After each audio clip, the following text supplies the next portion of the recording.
बेटियों का नसीब, आंचल की कहानी, भाग 3। अभी तक आपने सुना आंचल ने अपनी शादी को लेकर जो भी ख्वाब सजाए थे वह सारे चूर चूर हो गए थे, क्योंकि अभय और उसके परिवार वालों को तो सिर्फ उसकी शादी में मिले दहेज से ही मतलब था। आंचल अपने घर आई हुई थी और आज अभय के साथ आंचल विदा हो गई। अब आगे।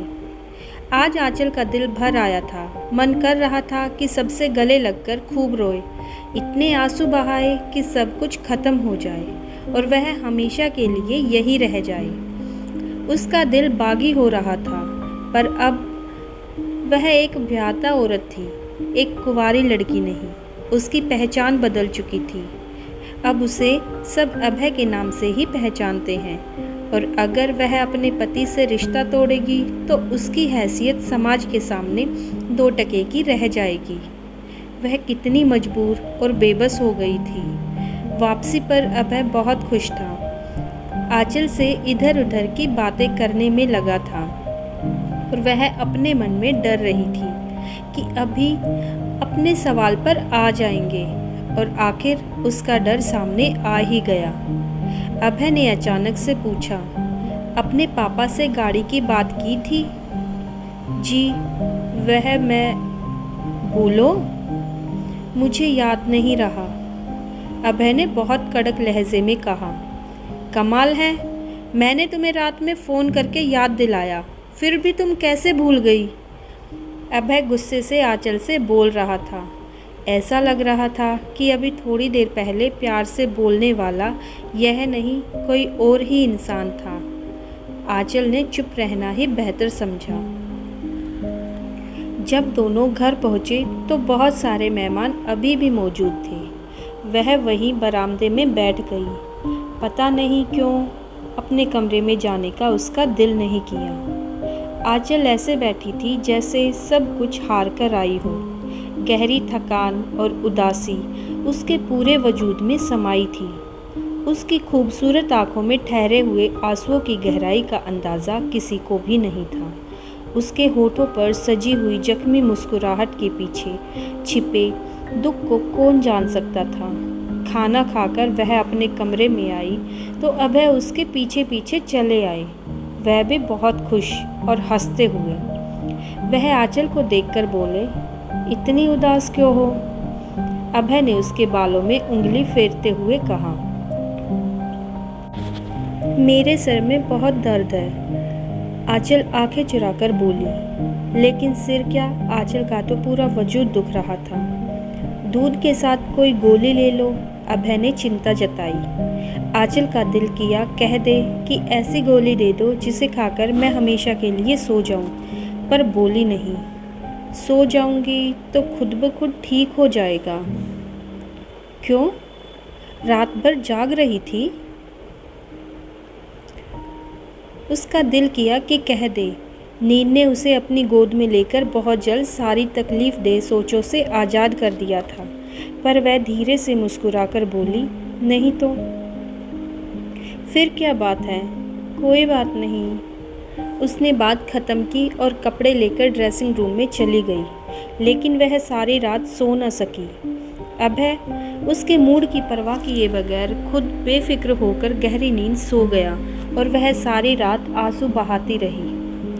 हे ईश्वर, क्या शादी इसी को कहते हैं? शादी तो 2 दिलों का मिलन होता है, शायद खुशियों का बंधन होता है, ज़िंदगी का खूबसूरत मोड़ होता है, 2 दिलों के लिए खुशियों का संगम होता है। अपने घर में भाभीियों को देखकर तो यही लगता था आंचल को कि शादी के बाद लड़की के सारे जहां की खुशियां मिल जाती हैं, उसकी अहमियत बढ़ जाती है। किस तरह भाभीियों के चेहरे शर्म और खुशी से लाल रहते थे। भाइयों की खुशियों का ठिकाना नहीं रहता था और दोनों भाभीियों को देखकर ऐसा लगता था कि बगैर पिए ही बहक रही हों। उन्हें देखकर आंचल ने सोचा था कि उसकी ज़िंदगी भी बिल्कुल ऐसे ही होगी, पर आज पता चला कि लोग बेटी के जन्म पर क्यों परेशान होते हैं। बुजुर्ग क्यों कहते हैं कि बेटियों के नसीब से डर लगता है, लेकिन आंचल के जन्म पर घर में बहुत खुशियां मनाई गई थी। पापा उसे प्यार से गुड़िया कहते थे। वह बहुत प्यारी गुड़िया जैसी थी। सोचते सोचते जाने कब आंचल की आँख लग गई। धीरे धीरे दिन गुजर रहे थे। मम्मी पापा या भाई भाभी हमेशा फ़ोन करते रहते थे, तो वह अपनी आवाज़ में खुशी से खुलकर बातें करती थी। तब उसे खुद की अदाकारी पर हैरानी होती। पूरे महीने भर बाद आंचल अभय के साथ अपने मायके जा रही थी। पापा ने बुलाया था। वह तो भैया को भेज रहे थे लाने के लिए, पर अभय ने ही आगे बढ़कर कहा था कि वह आ जाएंगे आंचल को लेकर। अभय बहुत खुश लग रहा था। जैसे ही दोनों जाने के लिए घर से बाहर निकले, अभय की माँ ने उसे आवाज़ देकर बुलाया। आंचल के मन में खतरे की घंटी बज गई। वो काफ़ी ज़ोर से शायद आंचल को सुनाने के लिए ही बोल रही थी। अपनी पत्नी को बोल दो अपने माँ बाप से गाड़ी की चाबी और कागज़ लेकर ही आए, वरना यहाँ वापस आने की ज़रूरत नहीं है। आंचल को ऐसा लगा कि उसके पैर के नीचे से ज़मीन निकल गई हो। उसने दीवार पकड़ ली, नहीं तो वह गिर जाती। वह धीरे धीरे ज़मीन पर बैठती चली गई। अभय की माँ बोलकर अंदर चली गई थी। अभय वहीं सोफे पर बैठा गहरी सोच में डूबा हुआ था। आंचल का दिल कर रहा था कि वह मायके जाने से मना कर दे, पर उसे पता था ऐसा मुमकिन नहीं था। अभय ने बाइक निकाली और वह पीछे जाकर बैठ गई। सारा रास्ता खामोशी से कटा। जल्दी ही घर आ गया। उन्हें देखकर सब खुश हो रहे थे। भाई भाभी के बच्चों ने आंचल को आकर घेर लिया। उसे सबसे हंस हंसकर मिलना पड़ा। सब उसे देखकर हैरान हो रहे थे। कितनी दुबली हो गई हो, ससुराल में खाने को नहीं मिलता क्या? सास और ननद का व्यवहार कैसा है? और आंचल सब अच्छा है, सब ठीक है, मुस्कुराते हुए बोलती रही। रात के खाने के बाद अभय ने आंचल से कहा कि तुम आज यहीं रुक जाओ, तो उसका दिल धक से रह गया। वह उस जहन्नुम में जाना तो नहीं चाहती थी, पर आज यहाँ रुकना भी नहीं चाहती थी। मगर अभय ने कमाल की मेहरबानी दिखाई। वह उसे छोड़कर सबको प्रणाम करके चला गया। आंचल रहने के लिए तो नहीं आई थी, इसलिए कोई सामान भी नहीं लेकर आई थी। मम्मी और बड़ी भाभी को भी ताज्जुब हुआ, लेकिन आंचल ने झूठ बोला कि मैं ही आप सब के साथ रुकना चाहती थी। अभय तो मान भी नहीं रहे थे। उन्हें तो बड़ी मुश्किल से मनाया है मैंने। अब मैं कुछ दिन आप सबके साथ रहूँगी। आंचल ने देखा। उसकी बात सुनकर मम्मी कुछ सोचने लगी थी, पर पापा बहुत खुश थे, मगर बाकी लोग चुप से थे। वह जल्दी से उठकर अपने कमरे में आ गई। वह कमरा जहां आंचल ने अपनी ज़िंदगी के खूबसूरत दिन गुजारे थे।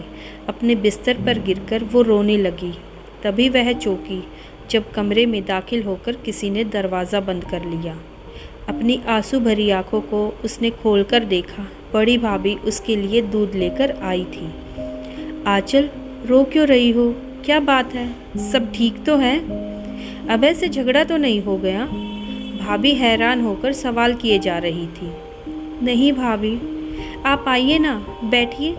क्या बात है आंचल? देखो, मुझसे कुछ छुपाना मत। मैं तुम्हारी भाभी ही नहीं, बड़ी बहन भी हूँ। तुम शादी के पहले दिन से मुझे कुछ परेशान सी लग रही हो। उनकी बात सुनकर आंचल बाजुओं में चेहरा छुपाकर रो पड़ी। भाभी ने उसे थोड़ी देर रोने दिया, फिर उसे प्यार से दूध का गिलास पिलाया। उसके बालों में हाथ फेरा, अपने पल्लू से उसके आंसू पोंछे। फिर आंचल ने सोचा, आज भाभी को सब बता देंगी। अगर आज वह चुप रही तो गम से उसका सिर फट जाएगा। फिर उसके प्यार भरे रवैये से उसे हौसला भी मिला था कि वह अकेली नहीं है। उसे प्यार करने वाले बहुत लोग हैं जो उसका दुख बांट लेंगे। और फिर उसने भाभी के सामने अपना दिल खोलकर रख दिया। शादी के पहले दिन से लेकर आज तक की सारी बातें बता दी और सब कुछ बताकर उसका दिल हल्का हो गया। दिल पर छाए हुए दुख के बादल छट गए थे, लेकिन भाभी बेचारी तो हैरत और गम के पहाड़ में ही टूट पड़े थे। जैसे वह सोच भी नहीं सकती थी कि अभय जैसा लड़का जो इतना पढ़ा लिखा है, विदेश में घूम कर आया है, उसकी सोच ऐसी हो सकती है। कितनी देर तक वह सदमे की वजह से एक लफ्ज़ भी ना बोल पाई थी। उसकी प्यारी ननद जो पूरे घर की लाडली थी, जो बेहद अच्छी आदतों की मालकिन थी। उसका नसीब ऐसा होगा सोच भी नहीं सकती थी। उन्होंने उसे गले से लगाकर बहुत प्यार किया, उसे तसल्ली दी। कोई बात नहीं आंचल, सब कुछ ठीक हो जाएगा। एक गाड़ी क्या तुम्हारी खुशियों से बड़ी है। तुम्हारी खुशियों के लिए तो 100 गाड़ियाँ कुर्बान। मगर भाभी, आपको लगता है कि गाड़ी लेकर उनकी डिमांड ख़त्म हो जाएंगी? और फिर क्या ज़िंदगी की खुशियाँ बेजान चीज़ों से मिलती हैं? हमने तो कभी नहीं सोचा था कि वह लोग दौलत की वजह से शादी कर रहे हैं। आखिर अभय खुद इंजीनियर है, अच्छी खासी सैलरी है उनकी। अब आंचल क्या कहती, वह तो खुद ही इस रिश्ते के लिए तैयार हुई थी। अब क्या किया जाए भाभी? मेरा ख्याल है कुछ दिनों के लिए खामोशी साध लेनी चाहिए। देखते हैं वह लोग क्या करते हैं। क्या मतलब? मतलब यह भाभी कि मैं कुछ दिनों के लिए यहीं रहूँगी। तुम 100 बार यहाँ रहो मेरी जान, लेकिन कहीं हालात ज़्यादा ख़राब ना हो जाएं। आंचल अपनी भाभी से कहती है, आपको क्या लगता है गाड़ी देने के बाद सब कुछ ठीक हो जाएगा? जब इतनी सारी चीज़ें लेकर वह लोग खुश नहीं हुए, तो क्या गाड़ी लेकर उन लोगों का लालच ख़त्म हो जाएगा? ज़िंदगी इस तरह गुजरती है क्या? घर इस तरह बसते हैं? पापा ने मुझे कम तो नहीं दिया, मगर वह लोग ज़रा सा भी खुश नहीं थे। अगर ज़िंदगी ऐसे ही गुजारनी है तो मुझे ऐसी ज़िंदगी नहीं चाहिए। अभय की माँ तो जैसे मुझसे नफ़रत करती है। वह तो इस तरह से देखती है मुझे कि मेरा मन करता है कहीं जाकर छुप जाऊं। और अभय भी तो बहुत बड़े मतलबी हैं। शायद पढ़ाई करके उन्होंने यही सब सीखा है। नहीं आंचल, अभय ऐसे नहीं हो सकते। दरअसल इकलौते बेटे हैं, माँ के असर में ज़्यादा होते हैं। शायद जब वो अलग होंगे तो तुम लोग आराम से रह सकोगे। मैं अलग नहीं होना चाहती। उस शख्स के साथ ज़िंदगी गुजारना बहुत मुश्किल है। सारा दिन बीतने के बाद जब रात आती है तो मुझे ऐसा लगता है जैसे मौत आ रही हो। मुझे रात के नाम से डर लगने लगा है कि उस शख्स से मेरा सामना होगा। तो भाभी, आप ही बताइए सारी ज़िंदगी किस तरह गुजरेगी? और अलग घर में मैं उन्हें कैसे बर्दाश्त कर पाऊँगी? नहीं, ऐसा नहीं कहते। भगवान ने चाहा तो सब ठीक हो जाएगा। तुम मायूस ना हो आंचल। मैं मायूस नहीं हूँ भाभी, लेकिन छोड़ो। तुम मुझे यह बताओ, तुम्हारे भैया के दोस्त के भाई का कितना अच्छा रिश्ता था। लड़का डॉक्टर था, स्मार्ट था। तुमने उसके मुकाबले में अभय को पसंद किया, क्यों? फैसला तो तुमसे पूछकर ही किया गया था। हाँ भाभी, उस समय मुझे भी NRI बंदा पसंद आ गया था शादी के लिए। मुझे लगा था कि अभय कुछ ज़्यादा खुले विचारों वाले होंगे। अब आंचल उन्हें पूरी बात क्या बताती। फैसले तो दरअसल आसमानों में होते हैं। तुम ज़्यादा मत सोचो। तुम्हारे पापा और दोनों भाई हैं सोचने के लिए। वो लोग कोई ना कोई हल निकाल लेंगे इस मुश्किल का।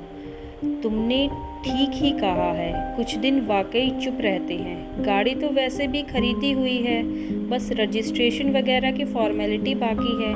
वह तो ठीक है भाभी, मगर ऐसी घटिया बातों को मेरा मन नहीं मानता। आंचल, ज़िंदगी में कभी कभी बहुत कुछ ऐसा बर्दाश्त करना पड़ता है जो हमें बिल्कुल पसंद नहीं होता। और मेरा ख्याल है गाड़ी की फरमाइश अभय की माँ की होगी। अभय बेचारे मजबूर हो गए होंगे। भाभी अंदर से खुद परेशान थी, पर आंचल को दिलासा दे रही थी। आंचल को मायके रहते हुए 1 हफ्ता हो गया था, पर एक बार भी अभय का फ़ोन तक नहीं आया। पर आंचल को इस बात का कोई गम नहीं था। वह यहाँ बहुत खुश थी। उसकी सेहत भी अच्छी हो गई थी। उसे कभी कभी अपनी भाभीयों की किस्मत पर रश्क आता। उनकी ज़िंदगी कितनी अच्छी थी। और एक वह थी बड़ी भाभी। कभी कभी बहुत परेशान हो जाती जब आंचल की मम्मी उनसे ये पूछती कि क्या बात है, आंचल यहाँ क्यों रह रही है। तब वह उन्हें समझाती, आप भी कैसी बातें कर रहे हो माँ? क्या शादी के बाद लड़कियाँ अपने माँ बाप के घर नहीं रह सकती? मगर कोई वजह तो होनी चाहिए। अभी तो शादी के 2-2.5 महीने ही हुए हैं। शुरू के दिन तो पति पत्नी के साथ के होते हैं और आंचल को यहाँ आए 1 महीना होने वाला है। चलो फिर भी कोई दिक्कत नहीं होती, पर अभय बाबू भी लेने नहीं आए। बहू, मुझे तो बहुत डर लग रहा है। उस लड़की से पूछो खैरियत से तो आई है ना, कहीं लड़ झगड़ कर तो नहीं आई। अरे नहीं माँ, क्या आपको लगता है हमारी आंचल किसी से झगड़ा कर सकती है? दरअसल उसकी तबीयत आजकल ठीक नहीं है बस। क्यों, क्या हुआ? देखने में तो ठीक ही लग रही है। आंचल वहाँ से गुजर ही रही थी, उनकी बातें सुनकर अपने कमरे में वापस आ गई। उसने बड़े दुख से सोचा, क्या शादी के बाद लड़कियां बगैर किसी वजह से अपने माता पिता के घर नहीं रह सकती? अभी कल ही की तो बात है जब इस घर से उसकी विदाई हुई थी। वह बेफिक्री के दिन, खुशियों के पल और लाड प्यार की घड़ियां, यह वक्त इतनी जल्दी क्यों गुजर गया? प्यार और खुशियों वाले दिन कहाँ गए? उन्हीं दिनों में आंचल को पता चला कि वह माँ बनने वाली है। आंचल जिस आदमी को अपनी ज़िंदगी में बर्दाश्त नहीं कर पा रही थी, उसके बच्चे की माँ बनने वाली थी। अब आंचल की कहानी क्या मोड़ लेगी, यह जानेंगे अगले भाग में। सो फ्रेंड, अगर आपको मेरी आज की वीडियो अच्छी लगी हो तो वीडियो को लाइक एंड शेयर ज़रूर कीजिए। और अगर आपने मेरे चैनल को अभी तक सब्सक्राइब नहीं किया है तो प्लीज़ चैनल को सब्सक्राइब ज़रूर कीजिए। Thanks for watching.